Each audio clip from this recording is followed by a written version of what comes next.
A farsa da Lava Jato agora é de conhecimento público e eu preciso fazer um grande agradecimento ao Intercept e, claro, um grande agradecimento a esse herói anônimo que conseguiu levantar esses dados e enviar para o Intercept. Infelizmente, a gente sabe que se esse herói tivesse enviado para a Rede Globo, o caso seria abafado. Se ele tivesse enviado para a Justiça Brasileira, o caso seria abafado.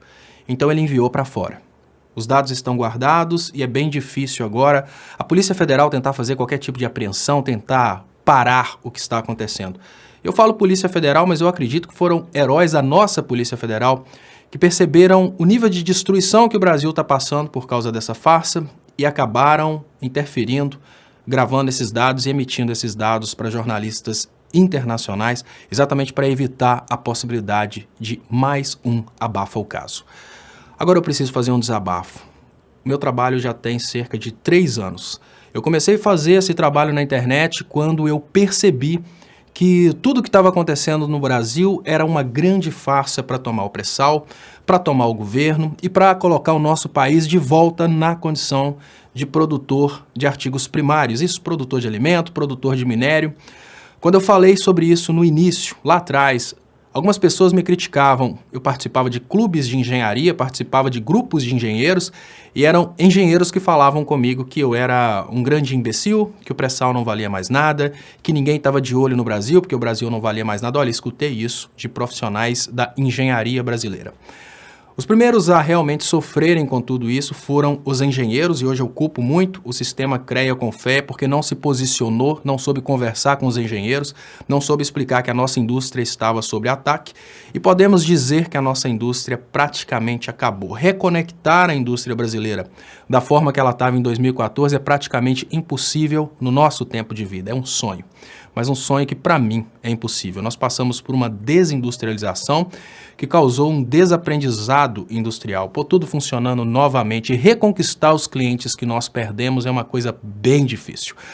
Mas na continuidade eu tentei de todas as formas explicar que a Operação Lava Jato era uma operação orquestrada para fazer isso acontecer. Destruir a economia, reposicionar o Brasil na qualidade de colônia, beneficiar as indústrias de fora. Eu era muito, mas muito criticado por isso. Eu era chamado de conspirador, de petista, de comunista, de tudo enquanto é nome que foi utilizado exatamente para causar uma espiral do silêncio. Não fale contra o que a gente está fazendo, senão a gente destrói a sua reputação. Essa foi a forma utilizada pelos norte-americanos, pelos estrategistas de Israel, pelos clubinhos de comunicadores como Freedom House, Escola Austríaca, aqui dentro do Brasil, os comunicadores de direita, todos eles orientados por Olavo de Carvalho, funcionou durante muito tempo. É preciso confessar que mesmo com esses vazamentos, ainda tem pessoas defendendo a Operação Lava Jato. Essas pessoas foram envenenadas com sentimento anti-Lula, mas uma coisa é certa. Nesse momento eu estou muito feliz, porque o maior medo que eu tinha nos últimos tempos não era a destruição da nossa indústria, ela já foi destruída. Não era a destruição da democracia, porque ela também já foi destruída. E nem a eleição do Bolsonaro, porque já não faz muita diferença. Quem manda no Brasil é o sistema financeiro, são os banqueiros. Enquanto a gente tiver o fanatismo político e religioso dentro do Brasil, o mais difícil vai ser o presidente governar. Quem manda, no final das contas, é quem tem o poder de chantagem sobre o presidente. O que eu mais temia era o Brasil passar por toda essa destruição. O que eu mais temia era o Brasil ser aniquilado em termos de indústria, em termos de sociedade, em termos de paz interna, em termos de expressividade internacional. E o povo aniquilado não ter noção de onde veio a aniquilação. E hoje eu preciso comemorar, não o que aconteceu, mas essa possibilidade do povo saber quem destruiu a nossa economia. Essa possibilidade do povo brasileiro entender que o inimigo não é o cara que vota no candidato oposto. O inimigo de quem vota no PT não é quem vota no Bolsonaro. O inimigo de quem vota no Bolsonaro não é o petista. O inimigo é o interesse internacional que não quer o Brasil desenvolvido. O inimigo, na verdade, é um inimigo comum. O inimigo do Brasil, o inimigo do povo brasileiro, o inimigo do eleitor do Bolsonaro, o inimigo do eleitor do Haddad é um só. É o interesse de manter o Brasil não industrializado, produzindo alimentos, produzindo artigos de menor valor agregado, exatamente porque dessa forma nós vamos fazer o serviço pesado dentro do Brasil para eles fazerem um serviço leve lá fora. Falei isso por 3 anos, fui muito criticado. Falei também por 3 anos que a Operação Lava Jato era uma operação orquestrada de fora para destruir o Brasil, e agora a coisa começa a ficar muito clara. A retirada do Lula das eleições não é uma retirada de um candidato. O ataque não foi contra o ex-presidente Lula, o ataque não foi contra o PT, o ataque foi contra um projeto nacionalista.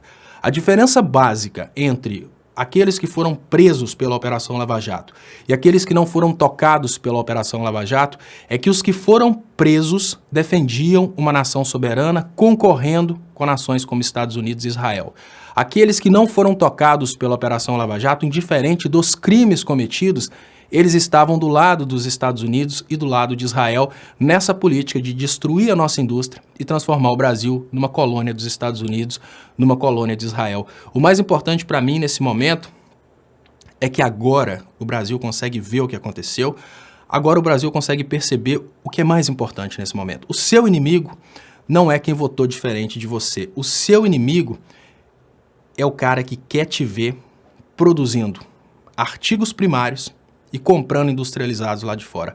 O seu inimigo são as políticas internacionais que querem o Brasil colônia. Então, muito obrigado ao Intercept, muito obrigado a todos que acreditaram que estávamos lutando pelo Brasil e muito obrigado principalmente àqueles que, no andar da carruagem, entenderam o trabalho que eu estava fazendo. Eu preciso confessar que foram muitos que falaram comigo, olha, antes eu não conseguia ver dessa forma. Depois que eu vi seus vídeos, eu consegui entender o que estava acontecendo. Então hoje eu fico muito feliz e fico mais feliz ainda porque agora a probabilidade da gente levar essas notícias para todos os brasileiros torna-se muito maior. E a probabilidade da gente diminuir essa briga entre coxinha e mortadela, petralha e bolsominion, seja lá qual for o pejorativo que você quiser usar, agora a possibilidade da gente acabar com isso é muito maior, porque agora é nós brasileiros contra uma destruição da nossa democracia que veio lá de fora. Vem muita coisa por aí. O Intercept com certeza vai chegar a quem contratou o Dallagnol e o Sérgio Moro para tirar o presidente Lula das eleições. Isso vai ser uma das maiores revelações que o brasileiro precisa ver, porque nesse momento o brasileiro vai perceber que nós precisamos ter um sentimento de nós aqui brasileiros, eles lá de fora, não querendo o nosso bem. Muito obrigado e até mais.